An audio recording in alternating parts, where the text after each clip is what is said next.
Dr. Vexalia Nor adjusted the sensitivity of the neural scanner with a practiced flick of her six-fingered hand.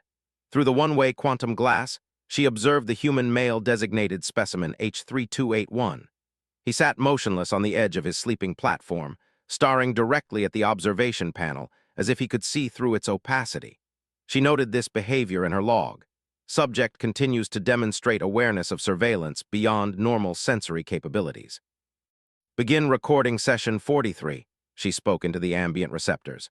Her voice was melodic even when clinical, a characteristic of the Ardaxian species that humans often found hypnotic.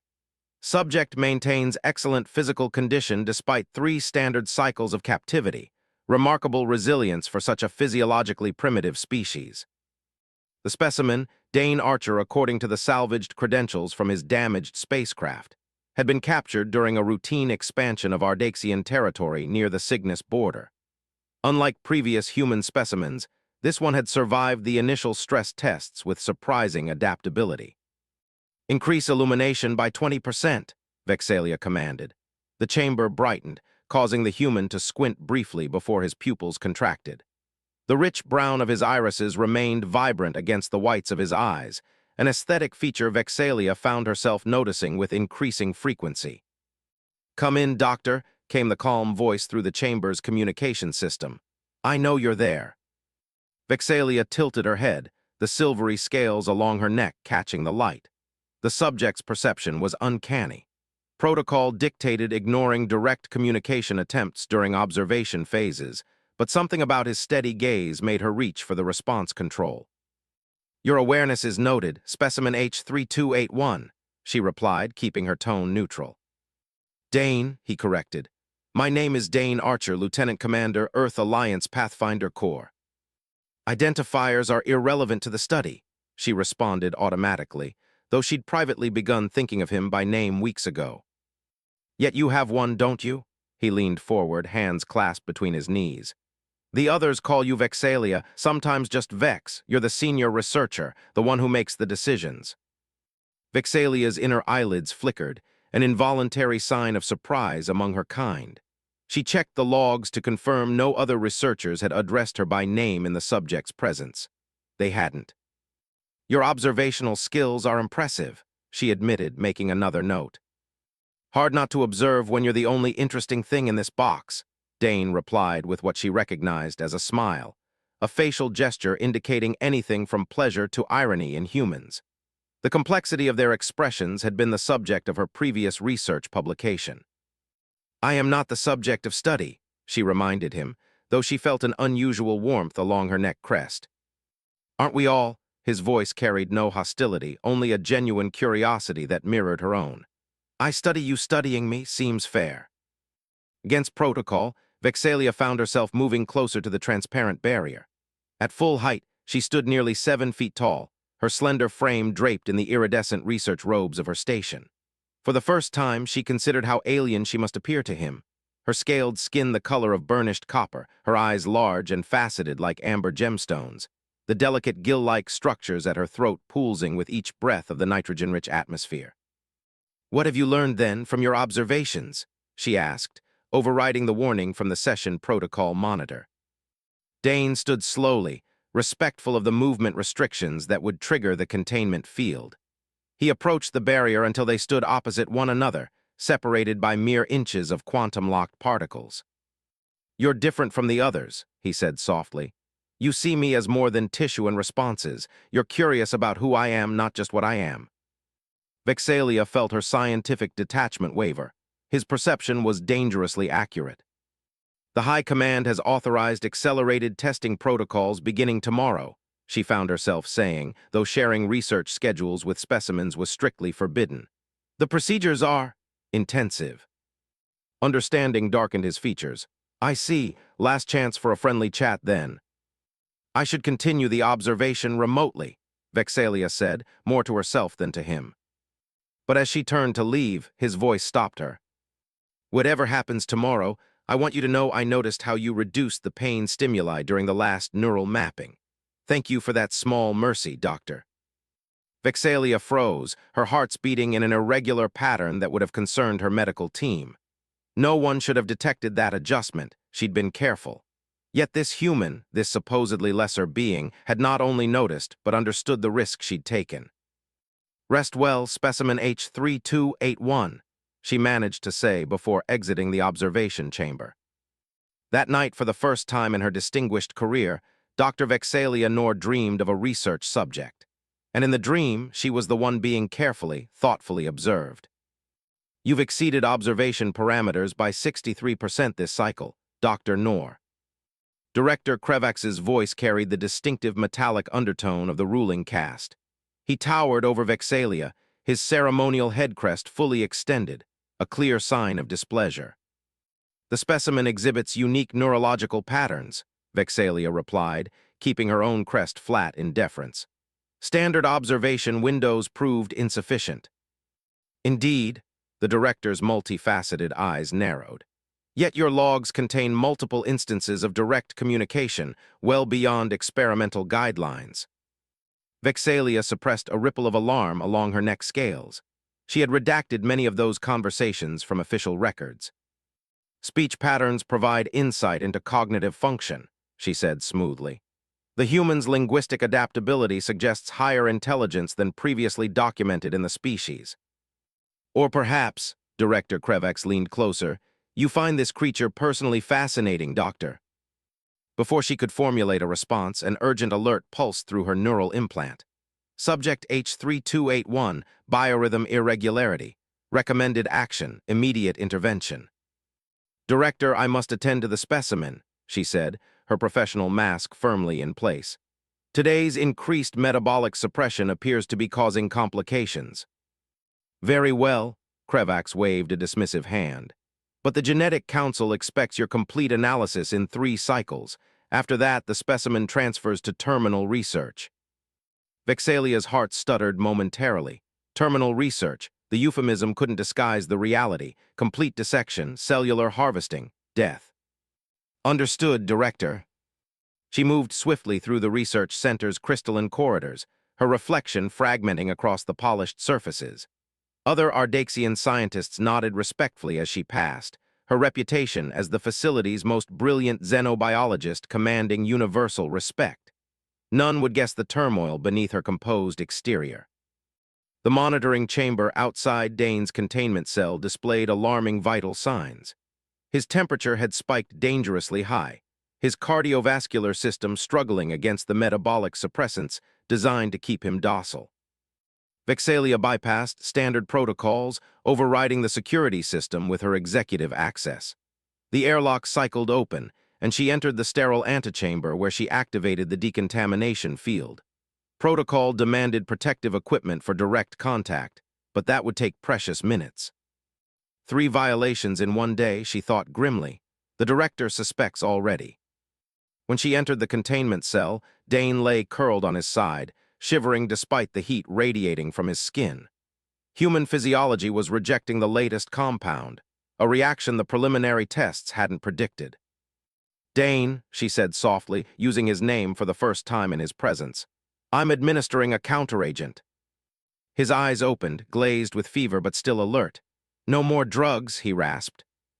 "This will help," she assured him, preparing the injection. "Your system is reacting adversely to the suppression protocol." "Why bother?" His laugh was hollow. "I heard them terminal research, that's dissection, isn't it?" Vexalia's hands stilled. "You shouldn't be able to understand our language." "I'm a quick study," his fever-bright eyes fixed on hers. "And you sometimes subvocalize in Ardaxian when you're concentrating." A surge of something, admiration, fear, coursed through her. She administered the counteragent, her cool fingers lingering on his burning skin. "Your species continues to surprise me," she murmured. "That's why you're in trouble, isn't it?" Dane's shivers began to subside as the medication took effect. "For talking to me like I'm a person instead of a lab rat." Vexalia made a decision that would irreversibly alter both their futures. She deactivated her neural implant, the facility's primary means of monitoring her activities, and removed the surveillance disruptors from her equipment belt, placing them strategically around the chamber. "We have approximately 15 minutes before the system notices the disruption," she said, her voice low. "Ask what you wish to know." Dane pushed himself upright, strength returning as the counteragent cleared his system. Why are you helping me? I don't know, she admitted, the truth startling her. Your kind fascinates me. You're technologically primitive compared to Ardaxians, yet your adaptability, your emotional range. She paused. You're the first specimen to ask about my world, my beliefs. The others begged or threatened or withdrew. Hard to maintain scientific detachment when your subject talks back, he said with a weak smile. Precisely. She found herself returning the gesture, an unfamiliar movement of facial muscles. You observe me as I observe you. It's disorienting. And exciting, he suggested. Vexalia felt her secondary heart accelerate. Perhaps. She moved to the environmental controls, adjusting them to optimal human parameters. The counteragent will fully metabolize within 6 hours. After that, I can no longer protect you from the effects of our procedures. Dane caught her wrist gently. The contact sent a cascade of sensations through her touch-receptive scales. Then get me out of here. Impossible, she said automatically, though she didn't pull away. Security. You're the head researcher. You have access, clearance. His fingers remained on her wrist, warm and steady. 3 days ago, you reduced my pain levels during neural mapping. Yesterday, you extended my rest period. Today, you're breaking every protocol to help me. His eyes, so alien yet expressive, held hers. Why do that for something you're planning to dissect? Vexalia's carefully constructed worldview, the superiority of Ardaxian science, the necessity of their research, the acceptable sacrifice of lesser species, began to fracture. I'll be executed for treason, she whispered. Only if we're caught. Dane's voice held a confidence that seemed irrational given their circumstances. I was a tactical officer before I was a pilot. Give me facility schematics, security rotations, and a chance. That's all I ask. The monitoring systems would reactivate in minutes. Director Krevax would review her activities personally after their conversation. Terminal research loomed 3 cycles away. Vexalia made the decision that would brand her a traitor to her species and civilization. Not tonight, she said, her mind racing through possibilities. Security increases during rest cycles. Tomorrow, during the facility-wide systems calibration, there's a 3-minute window when emergency protocols engage. She hesitated, then added, I'll need to come with you. Once you're gone, they'll know it was me. Relief and something deeper flooded Dane's expression. Then we go together. As she restored the surveillance systems and prepared to leave, he called after her. Why risk everything for one human, Vexalia? She paused at the threshold, her scientist's mind finally admitting what her hearts already knew. Because you saw me, she said simply, when no one else ever has. The facility's system's calibration alarm pulsed through the research complex, its rhythmic tone masking Vexalia's accelerated heartbeats as she moved through the corridors with practiced composure. Her laboratory satchel contained essential supplies, medical nanites calibrated for human physiology, nutrition capsules, and a stolen identity cipher that would grant them temporary access to the lower hangar bay. Her neural implant chimed with an incoming directive. Director Krevax requested her immediate presence in the central chamber. Unusual timing, the director rarely interrupted calibration protocols. He knows. The thought crystallized with terrifying clarity. Vexalia adjusted course, heading toward Dane's containment unit with increased urgency. The original plan allowed for 20 minutes of preparation before the security blind spot opened. Now they might have seconds. She rounded the final corner and froze.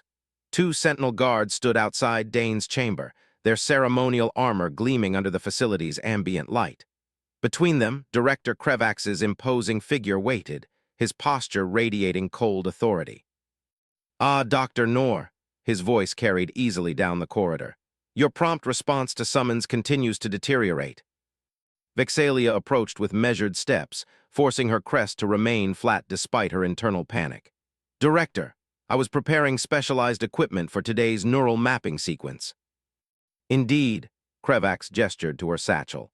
Equipment such as emergency rations, identification ciphers, perhaps the navigation charts for the Cygnus border region I discovered missing from the strategic archives.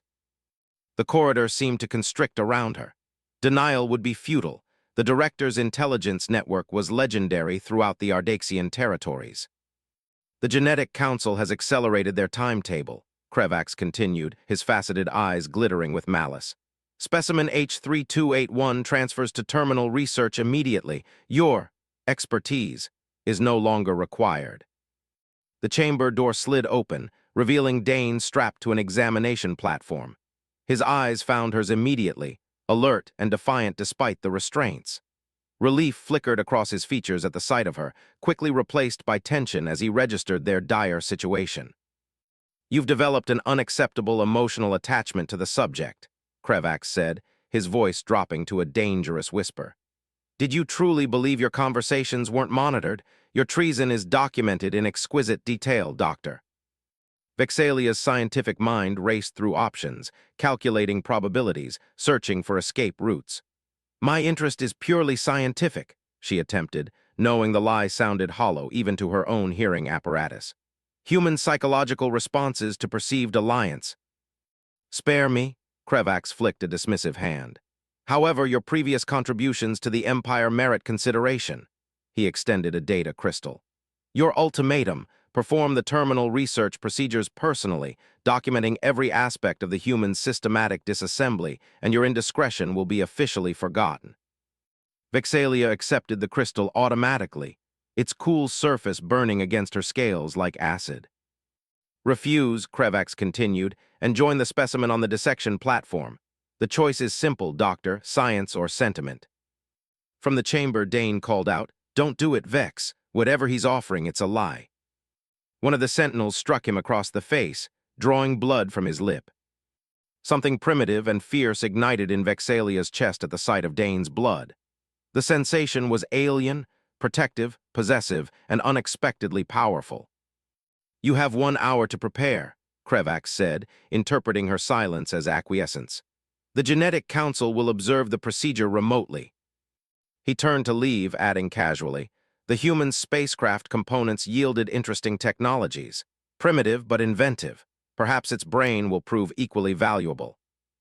Time slowed as Vexalia's hand moved to her equipment belt. The calibration alarm still pulsed, 3 minutes of security blindness. Not the scenario she had planned, but perhaps their only opportunity.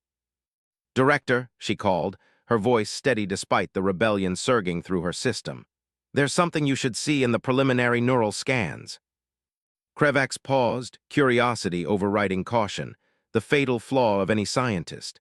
As he turned back, Vexalia activated the stolen sonic disruptor concealed in her palm. The high-frequency pulse hit the sentinels first, their enhanced auditory systems more vulnerable to the targeted attack. They collapsed in synchronized agony, clawing at their head crests. Krevax, partially shielded by his position, staggered but remained conscious, his expression morphing from surprise to rage. "Treason," he hissed, reaching for the facility-wide alarm. Vexalia struck with precision, driving her elbow into the nerve cluster beneath his primary heart. The director crumpled, his eyes wide with disbelief. "Not treason," she corrected, retrieving his security medallion. "Evolution." The chamber door yielded to the director's access codes. Dane looked up at her with a mixture of shock and admiration. "That was unexpected," he said as she released his restraints. "For both of us," she admitted, helping him to his feet. His warmth radiated through her scales, a sensation she was beginning to crave.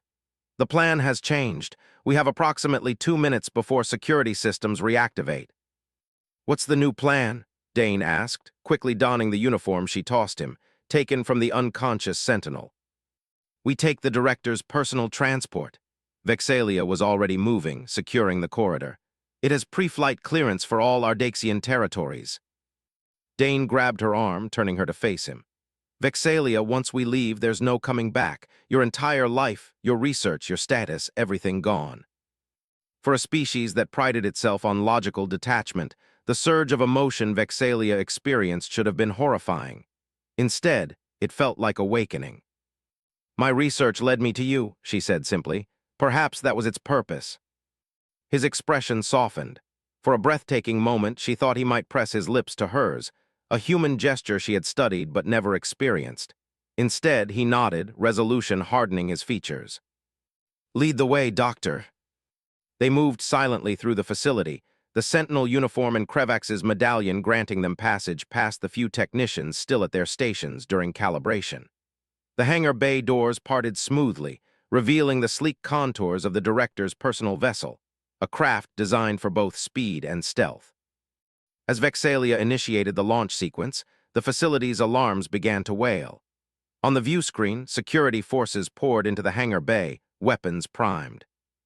"Hold on," she warned, engaging the emergency launch protocol, a sequence designed to bypass standard departure procedures. The ship rocketed upward through the atmospheric containment field, the sudden acceleration pressing them both into their restraints. Beyond the protective dome of the research facility, the crimson skies of Ardax Prime stretched endlessly, beautiful and suddenly foreign. "They're launching pursuit craft," Dane reported, his military training evident as he navigated the unfamiliar tactical display. Vexalia's hands flew across the navigation system. "The Cygnus Rift is our best option. The gravitational distortions will mask our ion trail." As the ship accelerated towards space, Dane reached across the gap between their seats and covered her hand with his. The gesture, simple, warm, forbidden, crystallized the magnitude of her decision. "Why did you do it?" he asked quietly as the ruby sphere of her homeworld receded behind them. "You could have performed the research, saved yourself." Vexalia gazed at the stars opening before them, each point of light a possible future neither of them could have imagined days earlier. "Because," she said, her voice soft with realization, "some discoveries are worth more than knowledge." His fingers tightened around hers as the ship hurtled toward the distant stars, carrying them away from everything familiar and toward something neither species had a name for yet. The outpost of Nexus 7 hung in the void like a tarnished coin, its patchwork architecture betraying centuries of haphazard expansion.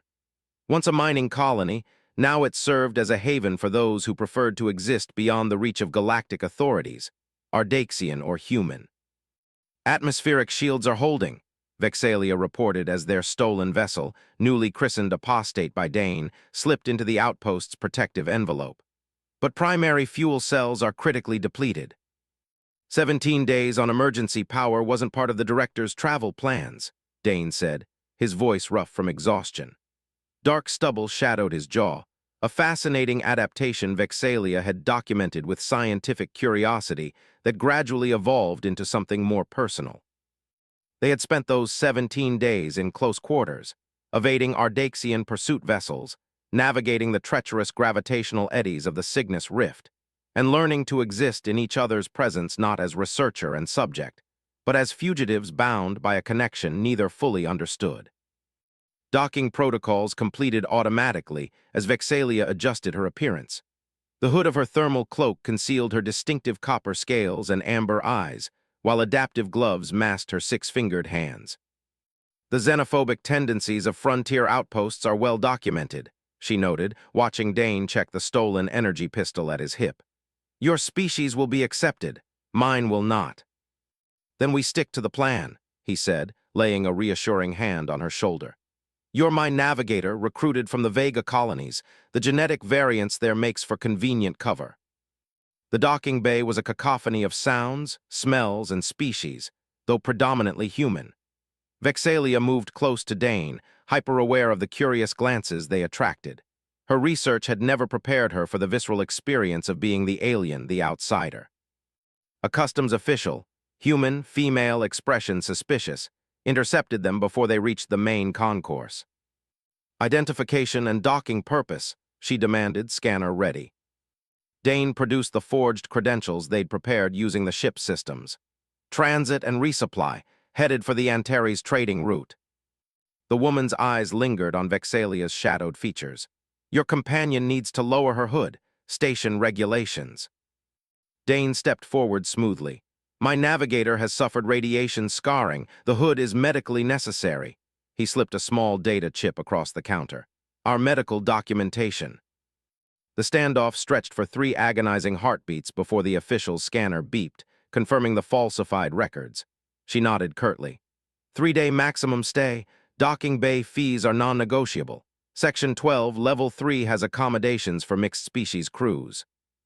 As they moved away, Vexalia released a breath she hadn't realized she was holding. "Effective deception," she murmured, though I calculate a 67% probability she suspected something amiss.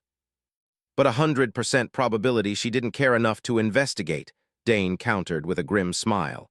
That's what we're counting on. Their assigned quarters were minimal, a single room with basic amenities designed to accommodate various physiological needs. Vexalia removed her hood once the door sealed behind them, her neck crest extending involuntarily in relief. Your scales, Dane said softly, stepping closer. They've lost their luster. Vexalia glanced at the tarnished copper of her forearm. Nitrogen deficiency. The ship's atmosphere was calibrated for human respiration. You never said anything. Concern etched lines around his eyes, another fascinating human adaptation she'd cataloged during their journey. Concern for her well-being. Survival was our priority, she said simply. Dane approached the environmental controls, adjusting settings with unexpected familiarity. I observed how you modified the air mix in my cell, he explained, catching her surprised look. Figured I should return the favor.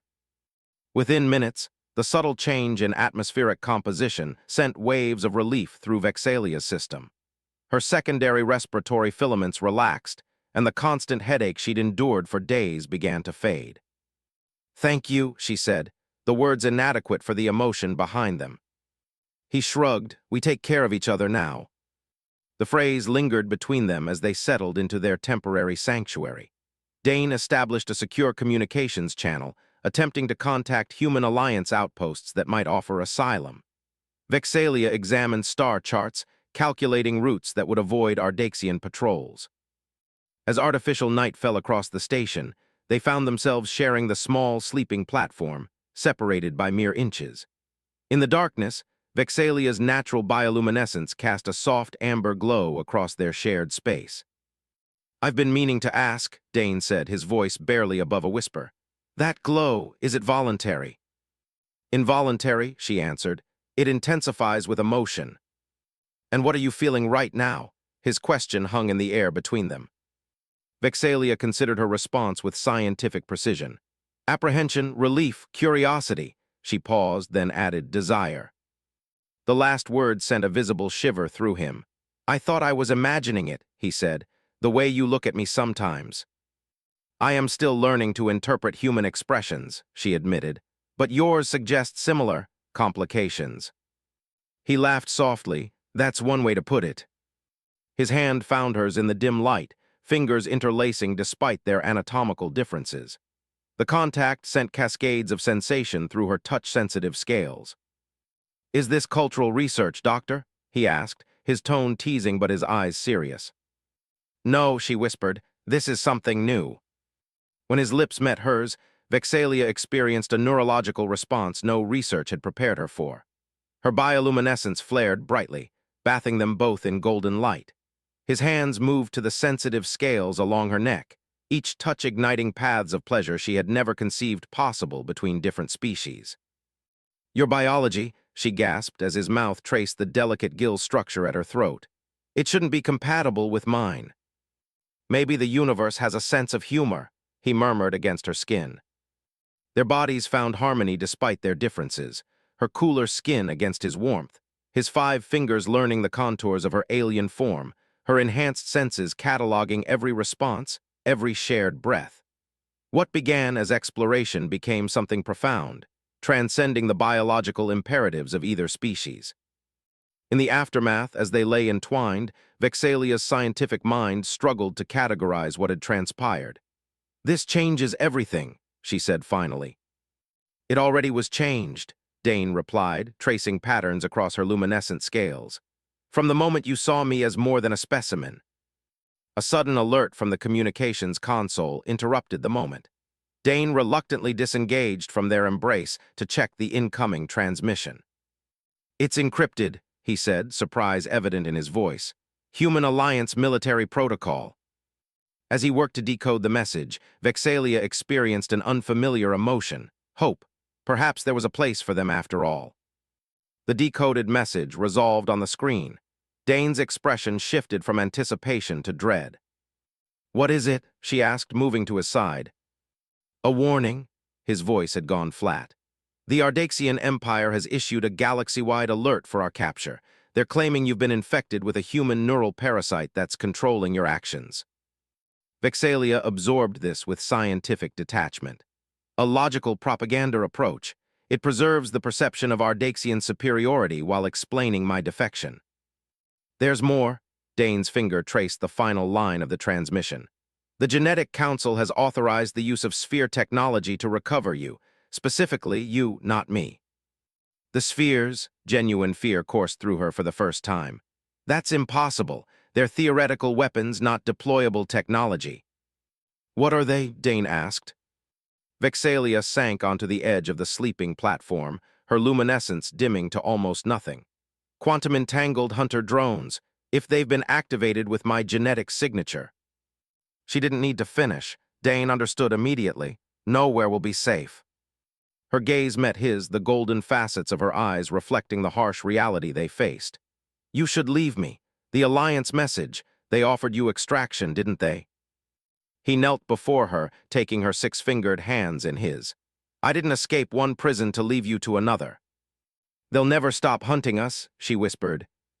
Then we give them something more important to think about. He pressed his forehead to hers, a gesture of intimacy that transcended their biological differences.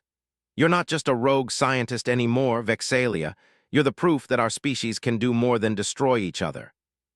In the artificial night of their sanctuary, surrounded by the distant sounds of the outpost's restless activity, Vexalia made another choice that would reshape her destiny. There is something, she said slowly. Research I accessed before our escape, data the Empire would kill to keep secret. What kind of data? Her bioluminescence pulsed with renewed purpose. Evidence that humans and Ardaxians share a common genetic ancestor. We are not separate evolutions, Dane. We are distant cousins, deliberately separated and engineered to forget our shared origins. His eyes widened as he grasped the implications. That would change everything. Yes, she agreed, her scientific mind already formulating a new hypothesis. One where their improbable connection was not an aberration, but a return to something ancient and true. It would. They've found us. Dane's voice cut through Vexalia's concentration as she compiled the genetic evidence on a secure data crystal. 3 days of painstaking work, extracting and organizing research she had accessed from the Ardaxian Central Archives before their escape. 3 days of hope that they might change the course of interspecies relations forever. 3 days was all they had. The proximity alert flashed on the ship's console, 3 Ardaxian pursuit vessels entering the outpost's detection grid. Behind them, the ominous signature of something larger, a command carrier. The evacuation shuttle? Vexalia asked, securing the precious data crystal. Dane shook his head. Won't launch for another 6 hours. We'd be intercepted before we cleared the atmospheric shield. The apostate is refueled, but we'd never outrun a carrier. Vexalia's mind calculated probabilities with the precision that had once made her the Empire's most valued xenobiologist. We need a diversion. A thunderous impact shook the outpost, sending them both staggering. Emergency alarms wailed throughout the structure. That wasn't weapons fire, Dane said, grabbing the wall for support. That was a docking clamp. They're boarding. Vexalia's neck crest flattened in determination. Then we face them. Dane caught her arm, his expression fierce. Not like this, not without a plan. I have one, she said, her voice steady despite the fear coursing through her system. But you won't approve. Before he could protest, she pressed the data crystal into his palm and closed his fingers around it. This contains everything, the genetic markers, the historical records, the suppressed research. If anything happens to me, get this to the Human Alliance. Understanding dawned in his eyes. You're turning yourself in. I'm buying you time. She placed her 6-fingered hand against his cheek, memorizing the texture of his skin, the warmth that had become her sanctuary. Director Krevax wants me alive. The Genetic Council's pride demands it. They need to study the defect that led to my betrayal. Another impact rattled the station, closer this time. I won't let you sacrifice yourself, Dane said, his voice raw. It's not sacrifice, Vexalia countered. It's strategy. While they focus on capturing me, you can reach the emergency communications array 3 levels down. Broadcast the data to every listening outpost in the sector. And then what? Leave you behind? His hands gripped her shoulders. Not happening. The station's announcement system crackled to life. Attention all inhabitants. This outpost is now under Ardaxian Imperial authority. Surrender the fugitives Dr. Vexalia Nor and human specimen H3281 immediately. Compliance will be rewarded. Resistance will result in station-wide purification protocols. Millions of lives at stake. The choice crystallized with terrible clarity. There's no time to argue, Vexalia said. If they initiate purification, everyone on this station dies. She kissed him, a human gesture she had come to cherish. I'll create a diversion in the main concourse. You transmit the data. Before he could stop her, she was gone, moving with the liquid grace of her species through the panicked crowds now flooding the corridors. She discarded her concealing hood and gloves, letting her copper scales and bioluminescence shine visibly, a beacon for her pursuers. The main concourse of Nexus 7 had transformed into a scene of controlled chaos. Station security had established a perimeter, behind which terrified civilians huddled. Before them stood a line of Ardaxian sentinels, their ceremonial armor replaced with tactical battle gear. And at their center, Director Krevax himself. Vexalia stepped into the open space between the opposing forces, her scientific detachment returning like a protective shell. Director, your pursuit seems excessive for one wayward researcher. Krevax's faceted eyes gleamed with triumph. Dr. Nor, how disappointing to see such a brilliant mind corrupted by primitive influences. He gestured casually, and the sentinels raised their weapons. The human specimen, where is it? Dead, she lied smoothly. An unfortunate reaction to the atmospheric composition during our escape. The data was lost. Curious, Krevax replied, his head tilting in the Ardaxian expression of disbelief. Our sensors detected 2 life forms aboard your vessel when you arrived. A vegan symbiote, she countered, necessary for my survival after the humans' biological systems failed. The director stepped closer, his imposing height casting a shadow over her. Your deception skills have not improved, Doctor. The spheres have already locked onto the human's biosignature. Even now, they converge on this station. Horror pierced Vexalia's scientific veneer. The spheres weren't tracking her genetic signature, they were hunting Dane. Why such resources for one human? She demanded, stalling for time. Desperately hopping Dane had reached the communications array. Because, Krevax said, his voice dropping to ensure only she could hear, the Genetic Council fears what you discovered in the ancient archives, what you know about our shared origins. Vexalia's secondary heart stuttered. You know. Of course I know. Contempt dripped from his words. Why do you think the Empire has pursued genetic purity for millennia? The truth would destroy everything we've built. Our supposed superiority, our divine right to rule, all of it rests on the lie that we are separate, superior evolutions. The truth would bring peace, she argued. Peace, Krevax laughed, a harsh sound that echoed across the concourse. Peace is stagnation, Doctor. The eternal competition between our species drives innovation, spurs advancement. Why do you think we've allowed the humans to survive at all? They are our evolutionary pressure, our necessary adversaries. A commotion at the far end of the concourse drew their attention. Sentinels dragged a struggling figure forward, Dane, bloodied but defiant. Transmission incomplete, one of the sentinels reported. The human was intercepted at the communications array. Vexalia's heart constricted painfully as Dane was forced to his knees beside her. His eyes met hers, conveying a silent message. I couldn't leave you. How touching, Krevax observed. The specimen refused to abandon its captor. Stockholm Syndrome is remarkably consistent across species. Not Stockholm, Dane said, his voice steady despite his injuries. Something your kind forgot long ago, something you engineered out of yourselves when you separated our evolutionary paths. And what would that be, human? The director's tone dripped with condescension.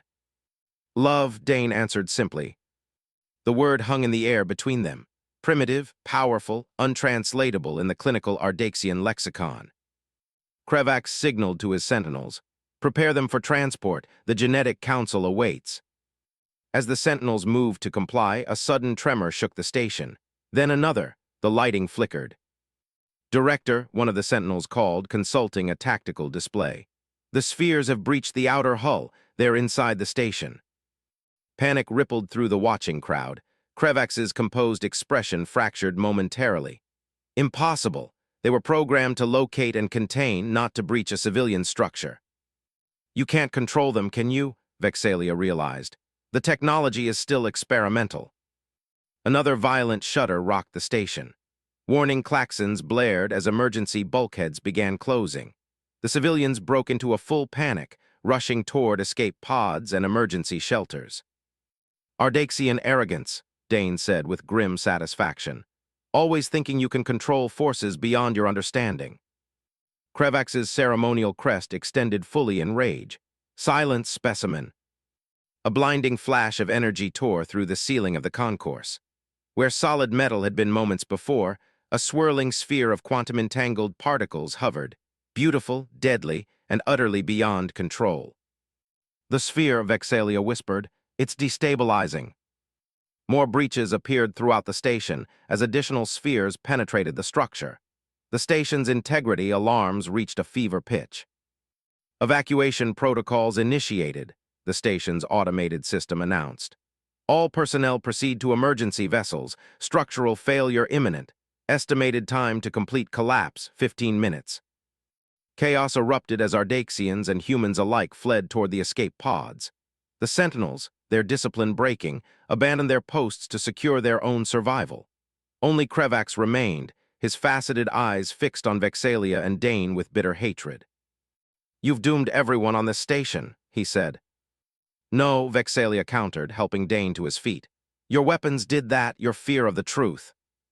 Krevax reached for his sidearm, but a secondary explosion knocked him off balance. The section of flooring beneath him gave way, sending him plummeting to the level below amid twisted metal and sparking conduits.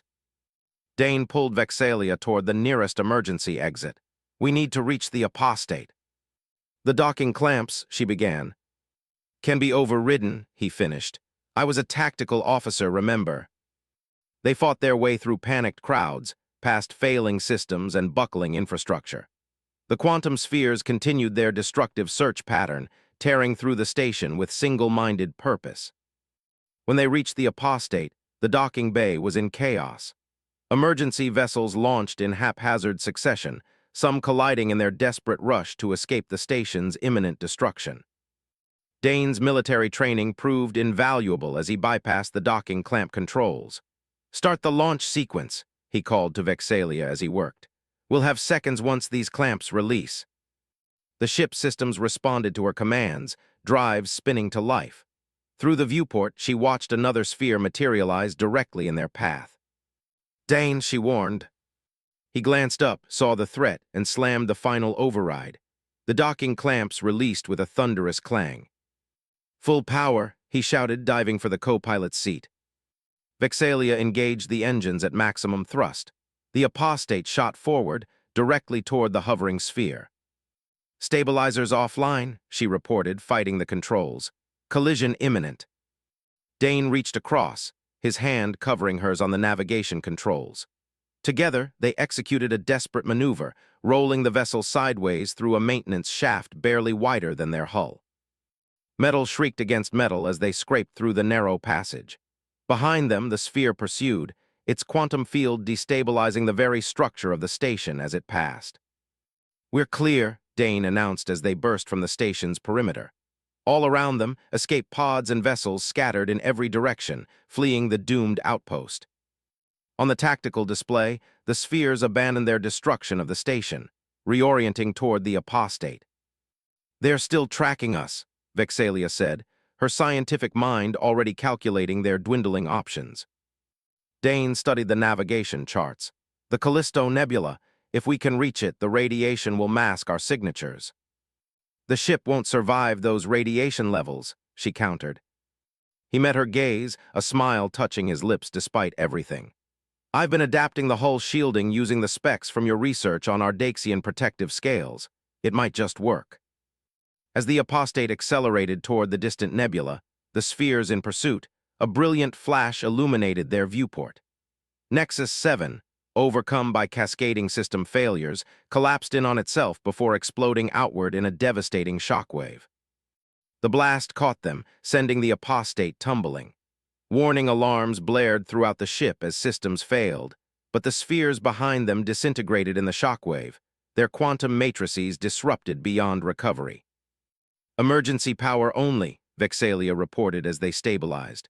Life support compromised, we have hours, not days. Dane pulled her from the pilot's seat into his arms, his warmth a contrast to the ship's rapidly cooling interior. We still have the data crystal. But no way to transmit it, she said. No way to reach either of our peoples.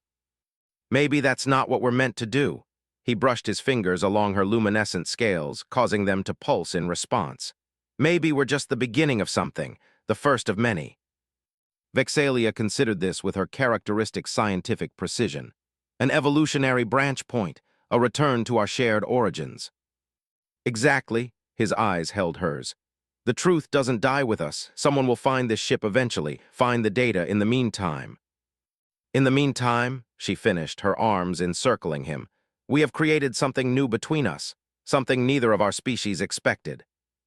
The apostate drifted toward the nebula, its systems failing but its precious cargo intact. Both the data that could one day transform two civilizations, and the two beings who had already begun that transformation in themselves. In the observation dome, they watched the nebula grow larger, its swirling colors illuminating their entwined forms. It's beautiful, Dane whispered. Yes, Vexalia agreed, her scientific mind for once surrendering to something deeper and more profound. A perfect laboratory for what comes next. As the ship entered the nebula's outer boundaries, the radiation interference cut off the last tracking signals. They were truly alone now, beyond the reach of both their kinds, beyond the ancient hatreds and manufactured divisions. What does come next? Dane asked, his fingers tracing the contours of her face. Vexalia smiled, a human expression she had adopted as her own. Discovery, she said simply, always discovery. The nebula enfolded them in its cosmic embrace as their lips met once more. Alien and human, scientist and specimen, two beings who had crossed the boundaries of biology and prejudice to find something the architects of their divided evolution had never anticipated. Love, that most unscientific of phenomena, that most resilient of adaptations. The final frontier,